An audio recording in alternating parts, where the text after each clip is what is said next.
السلام عليكم ورحمة الله تعالى وبركاته. اليوم الإخوان سنتحدث على خل التفاح. خل التفاح اللي هو واحد سائل مفيد جدا للطيور، فهو يقوي المناعة لدى الطيور، وأيضا يقي من بعض الأمراض، وأيضا يوضع في المشربية بثمن يضع ثمان نقاط، 8 قطرات في المشربية كاملة.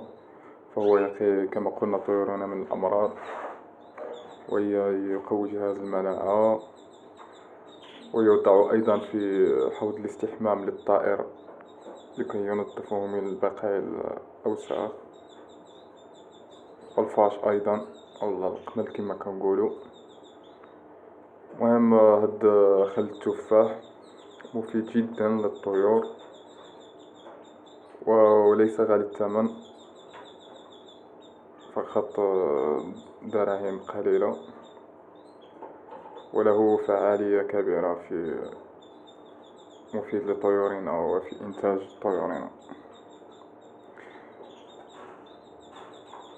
أكرر نضع 8 قطرات في المشربية لكل مشربية، ونتركه للطائر.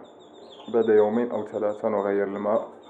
إن شاء الله سترون أن حالة الطائر ستتحسن إلى الأفضل. سيصبح الطائر